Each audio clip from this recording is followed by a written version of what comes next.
Hello and thank you for joining us as we talk about Ireland. I'm Jim Bruce and my guest today is a journalist, an essayist, a playwright, a broadcaster and a songwriter. I'm delighted to welcome John Waters to the programme. Over the past 4 decades, John Waters has been a prolific commentator on various aspects of Irish life. Among the periodicals he has written for are Hot Press, McGill, The Sunday Independent and The Irish Times, where for many years his weekly column could be found opposite the letters page. He has also written 10 books combining observations on Ireland with insights into his own life. The first of these, Jiving at the Crossroads, was a critical and commercial success when it came out nearly 30 years ago. His latest book, Give Us Back the Bad Roads, was published in 2018. He is a regular contributor to First Things, an American journal, and he also writes for the US edition of Spectator magazine. John Waters was born and raised in County Roscommon and now lives in Dublin. Following some reflection on his time in Prague just after Václav Havel became president of Czechoslovakia, John Waters turned to Ireland and the question of what positive changes he has seen in the country during his lifetime. Oh, it's an interesting question. I mean, we tend to be steered, there's a lot of framing goes around that particular question because, you see it whenever somebody who has been highly influential, maybe in media or whatever, dies, you get the same series of issues regurgitated. The idea of Ireland being modernised, of, shaking off the albatross of Catholicism and so on. And I can't say that to me is a very interesting narrative. I lived through all that and I probably was of a mind in the beginning to head down the same path in terms of my thinking. And more recently I've kind of stopped, and some would say I've turned back, but I think I would have taken a different road, a shortcut, I hope. And so I'm not impressed by them. And when you didn't ask me that question, I'm at a loss, really, to say anything about what you could suggest was a positive development in Irish life in those years, really. I think if I look back over the span of my life, for me, the best decade of my life, I would have said, in public terms, was the 1980s, which was before I joined the Irish Times. I see the Ireland at that time, even though it was in the depths of a recession, and there was lots of bad stuff happening, there was something exciting about it. And it's only recently I've kind of started to identify that in my head as being that we had the option of creating the future in accordance with our own desires, by our own lights. And it seemed to be completely open, that we could make whatever kind of society we wanted. And we would if we were left to our own devices. And we would have if we had been left to our own devices. But that actually didn't happen. And that's been the frustration, really, of all that. We now live in a different kind of Ireland, which has been generated according to the lights of other people. And do you think the 1980s then was a kind of a turning point in our history whereby we could have gone one way and we ended up going in a slightly different way? From the beginning of the 90s. And can you pinpoint any particular change or event? Yes, I can actually. And it's actually interesting because it ties in with my first book, which Jiving at the Crossroads, because I was writing about that and I wasn't particularly aware of the significance or the meanings particularly of what was happening. But if you read that book, the introduction is it's essentially starts off being about the presidential election of that year, 1990, which was won by Mary Robinson. Yeah, although in keeping with the kind of more recent deconstructions of the 2016 presidential election in the United States, where a section of the population insisted and still insist that Hillary Clinton had, quote, won the popular vote, unquote. Yes, yeah. Well, you might say that Brian Lenihan, quote, won the popular vote, unquote. He got more first preferences, I remember. Yeah. Yes. But every day I was out on the canvas with Brian Lenihan. Every day. And I was like as close to him every day as I am to you. Were you sort of embedded in the Fianna Fáil I was campaign? completely embedded, yeah. Right, okay. I was on planes, in buses, in helicopters, you name it. I was there, right beside him or behind him. Bertie Ahern, myself, and very often it was just the three. Myself, Bertie Ahern, and Brian Lenihan, and the pilot or the driver. That was it. And so I was on that journey. But at the same time, I was essentially, and as a commentator, I was, and I hadn't started to write a column at that point, but I was writing occasional opinion pieces. I was on Mary Robinson's side. I wanted Mary Robinson to win. So I was writing these pieces broadly in favour of the idea of Mary Robinson. And in fact, even though you were essentially part of the Lenihan. Well, I was. Well, I wasn't part of the campaign, but I was there in it. I was there in it. More associated with. Yeah, but but the book is about the emotional entanglement in that context and more broadly in Irish politics. Yes. If I were to ask you the question about big developments or big changes that have taken place in Ireland over the last 40, 50 years, you're pinpointing an event which is the election of 1990 of Mary Robinson as president, as a kind of a turning point, more of a negative turning point. Exactly right. That's exactly what I'm saying. And the reason is this. I mentioned earlier Václav Havel, who walked onto the balcony in Wenceslas Square in Prague on that November night, as their president-elect, in effect, elected by acclaim of the people, and.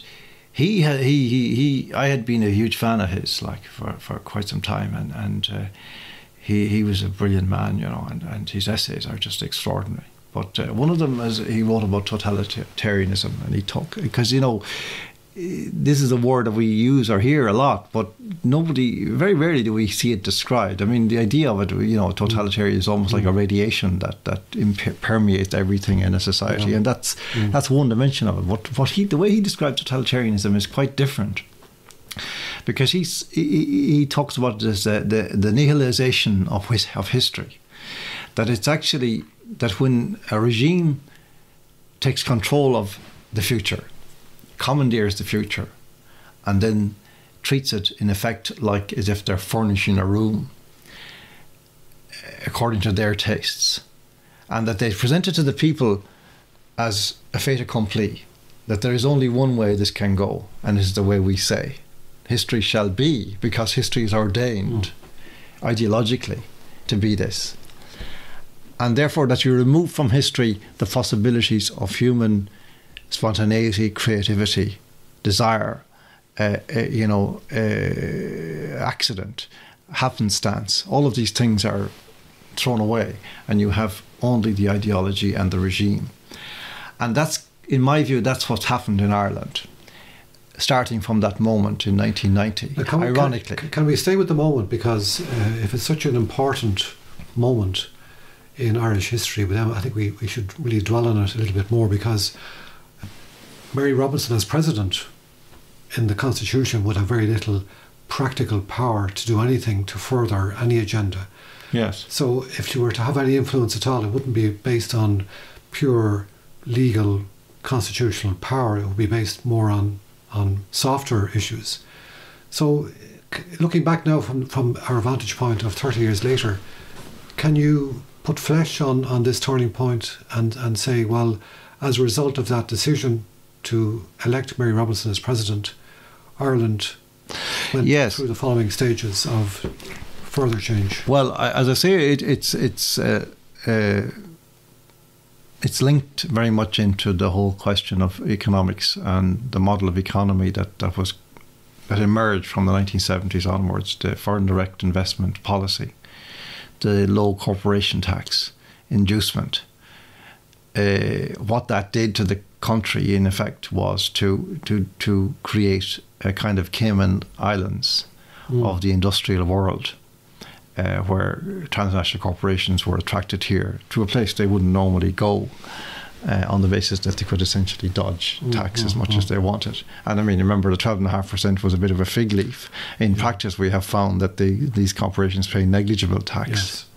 Yes. Although, on the other hand, even the negligible tax they do pay in recent times, although this may be about to change, has been, in proportionate for the Irish economy, quite significant. So, it's not insignificant in our terms. It's insignificant in their terms, is the point. Because these companies have GDPs greater than half the countries in the world, any one of them. So that's the kind of way, that was the model. And see, then accompanying that, you see, okay, that might have been a good model, in my view, if we had decided, well, we're going to bring those guys in here, we're going to steal all their ideas, and then we're going to effect them out, having got our booster rocket from them, boosted our economy into space. But we never did that at all. We just continued to take their scrapings from the table and from the plates of the masters, and we then developed our whole country, our whole ecology, and our whole economy, and our whole culture, political culture, around the idea of serving their needs and giving them what they wanted. And of course, what they wanted was a different kind of Ireland. And unfortunately, our political class didn't have enough attachment or care for the Ireland that they were supposedly the custodians of, to fight this. And so they gave in. And that's kind of where the short version of where we've ended up. So it sounds like you're going back further than 1990, because 1990 is a pivotal event. It's an election of a president. Yes. But it's also based on something which happened much earlier than 1990, which was the decision to change our economy to become more outward looking. But then, flowing forward from 1990, the idea penetrated the heads of politicians that you didn't necessarily have to be conservative anymore to be successful in Irish politics. That Mary Robinson had shown them that you could actually pull the wool over the people's eyes, and you could actually sell progressive ideas. I don't, by the way, agree entirely that Mary Robinson was just a symbolic president, or that the role of the president is not significant. I mean, it has a huge symbolic importance, and she did stretch it quite, hard in different directions. But she also did quite significant things in her role in relation to the Constitution.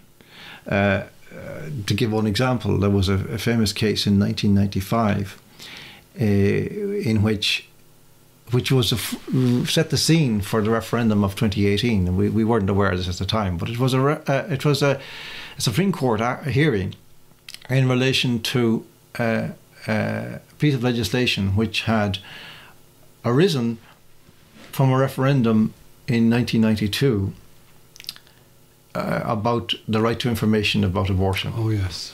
And that was hanging around for several years because there had been, if you remember, the Brendan Smith affair and the falling of how he was gone, and then Albert Reynolds was taken out in that period, and you ended up with the Fine Gael coalition. And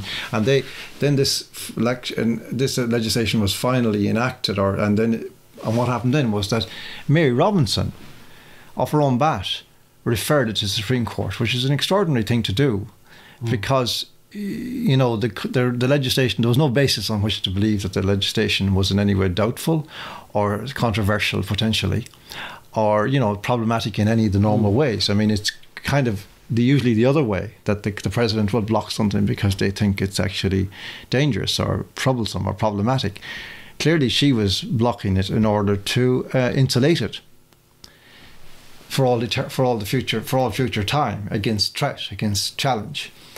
And then what happened was that the case went before the Supreme Court, and what happens in that situation is you have a kind of a mock trial, in effect, because the court picks two sets of lawyers and they fight out either side.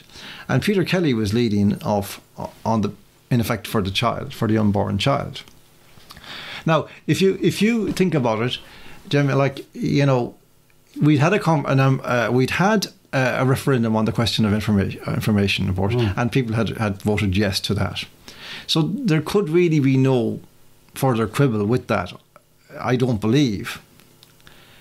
except in a very very extreme interpretation, because even though there is a connection between abortion and information, obviously, nevertheless it's a relatively tenuous connection constitutionally to tie in the issue of giving out leaflets in the street to the right to life of the child.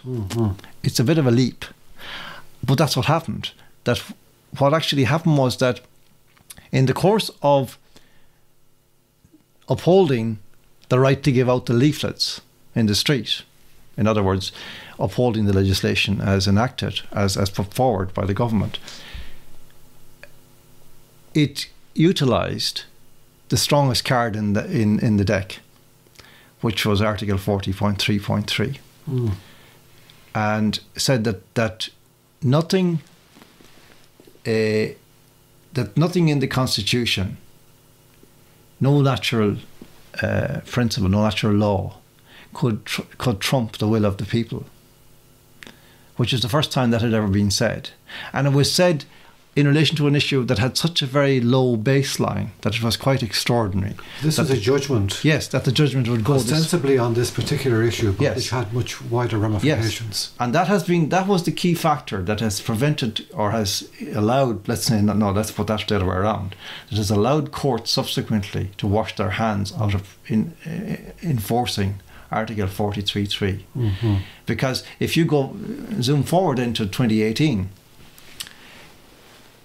I was active that time in trying to persuade lawyers to go to the Supreme Court and argue that the referendum was actually illegal, unlawful, shall we say, unlawful, on the basis that the Irish people did not have the right to uphold or shoot down the right to life of the child in the womb, that they had no such right, because the right, as expressed in Article 40.3.3, was not given by the people themselves to themselves, as were the other parts of the Constitution, but it was a natural, fundamental, inalienable and imprescriptible principle arising from natural law, and that it was a conjuring trick, having put it in there to imagine that you could now, by taking it out, abolish the right inherent in it.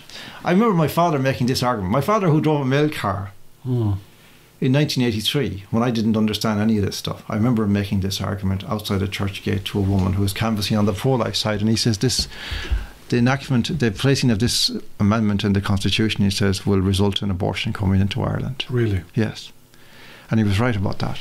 Because if it had not been in the Constitution, it would have remained a natural law that could not have been because you see, the question you now have to ask anybody, but I would love to go to the Supreme Court that handed down such verdicts and say to them, so you have shot down, because subsequently the court did use that 1995 judgment to justify all kinds of things, right up to April 2018, when it basically abolished all the rights of the child, other than the ones in Article 43.3, which is left to the people then to do. But I would say to the court, well, so you've abolished the right of the child, but how do you now propose to defend your own rights, judge, as a human person? Because nothing in the laws that we have so far, nothing in any constitutional provision, statutory provision, common law, anything, creates a line, a distinction between an unborn child in the womb and a 10-foot man walking around in his shoes. Nothing. So by taking it upon yourself to abolish this right, and by the government allowing the people to vote on this right, they have in effect set in train the possibility that any category of human person can now have their rights, fundamental rights, attacked successfully in the Irish courts. So that's the situation that started in 1995 with Mary Robinson. So I don't agree with but I understand what you mean. But she was very influential and effective president from her point of view. Now, if I were to ask, I have no idea what people are going to say when I ask them the question about what did they think was a positive development, or the most positive development in recent Irish history.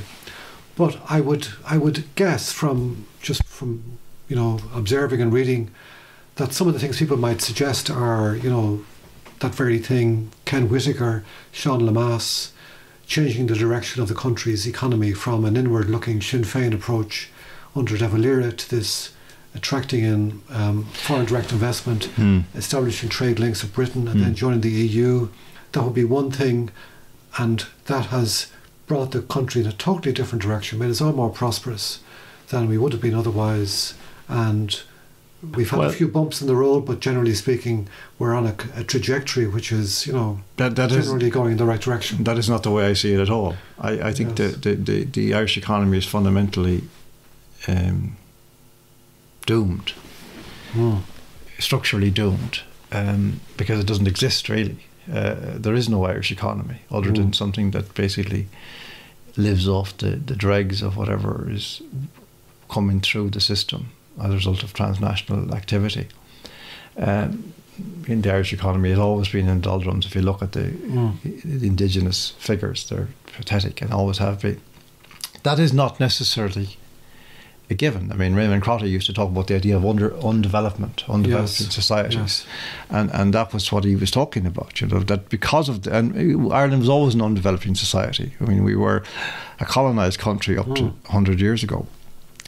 We then got our independence at the worst possible time in history, possibly between two world wars, when the rest of the world was too busy cleaning up the mess of one war and preparing for another, if you like, and the kind of things that might have happened had we gained our freedom in peacetime. And of course there were reasons why we gained our freedom not in peacetime precisely. That was part of the plan, I suppose.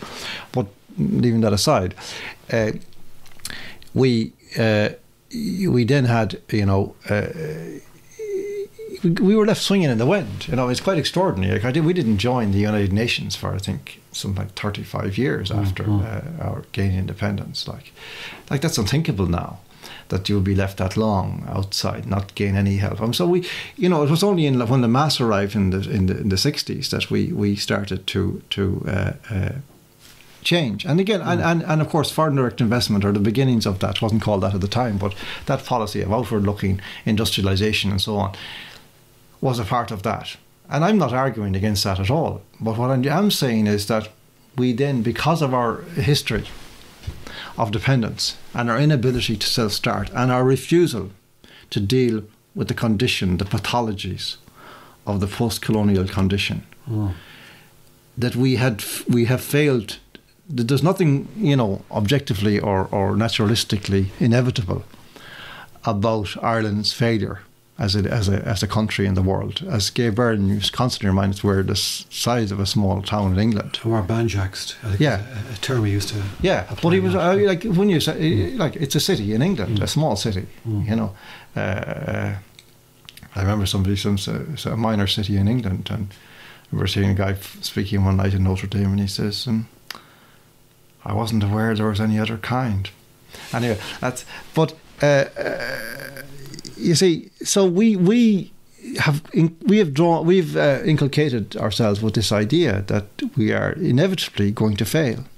That we should be grateful for any form of salvation, any form of means of self-sustenance. That implies a kind of a national sense of low self-esteem. Yes, that we have.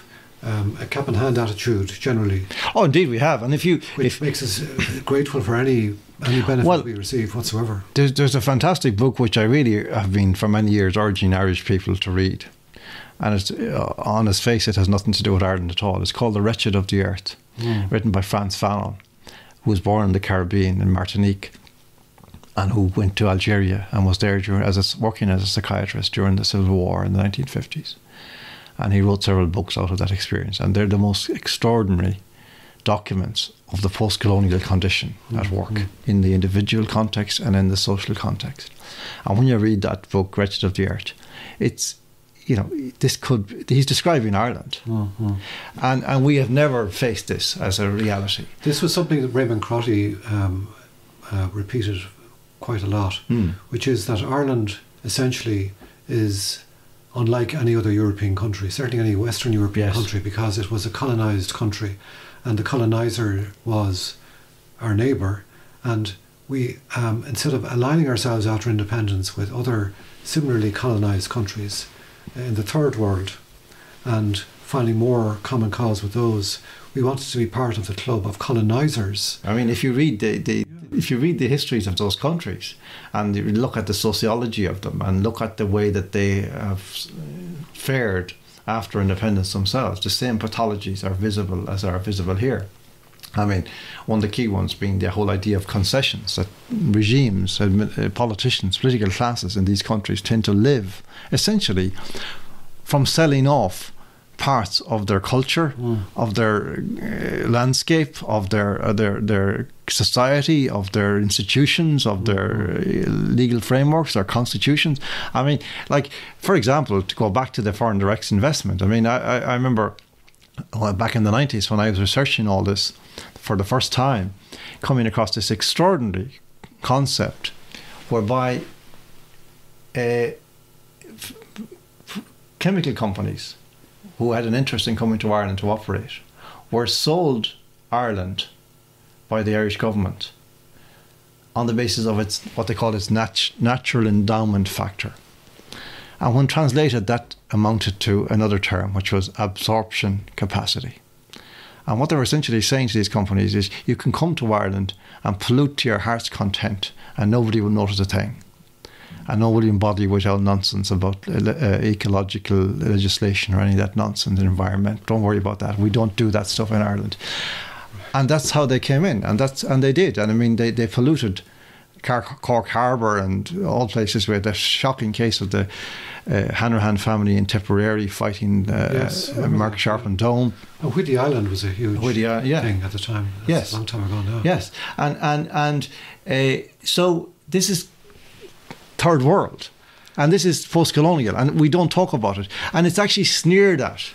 But I remember actually a well-known writer in Ireland, I mentioned to him one time and he says, I said something about post-colonial. He says, you mean post-early for Christmas?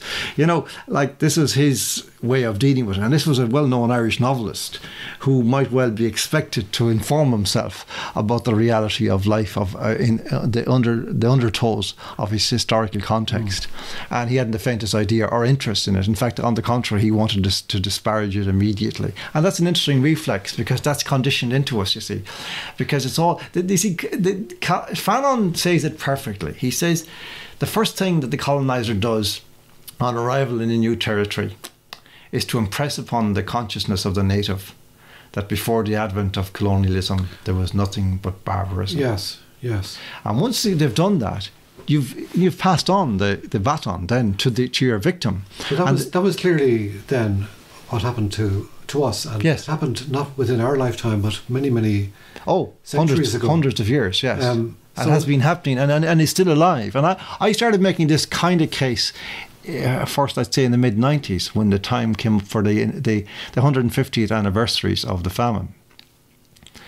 That 3-year period from 95 to 97. And I've met extraordinary hostility, remarkable hostility for even raising this then, because of course this was before pre-peace process and all that, and I was accused of giving succour to the provost and all this sort of stuff, and I kind of found this really interesting. And I noticed that most people this whole idea that has emerged since, this phrase, our shared history, and I've always rejected this, really. I mean, it's not that I don't hate England. I don't hate English people. I go there. I like it. I'm friends there. I will have full and frank conversations with my friends there. But I leave them on no doubt about my understanding of our mutual histories. And there's not a shared history any more than a rape is a shared rape. Yes. Like this is what I resist, and we've seen this relatively recently now with this continuous kind of attempt to supposedly commemorate the period between 1913 and 23, that decade of commemoration that we keep hearing about, where there's this even-handed approach that we will, on the one hand, we'll commemorate Pearse and Connolly and MacDonagh, and then the next day we'll commemorate the Black and Tans. Yes, yeah. No. If only on the basis that those who are on the wrong side of history have to accept their fate, then I reject the whole idea of this even-handed, and this idea that our historical experience at the hands of our nearest neighbour was a kind of, put it in modern terminology, a bit of a prang at the traffic lights. And we both got out and had a look and then decided we'd both do our own repairs. You know, that was kind of the understanding left. Well, no, I don't accept that at all. That's it for part 1. My conversation with John Waters continues in part 2.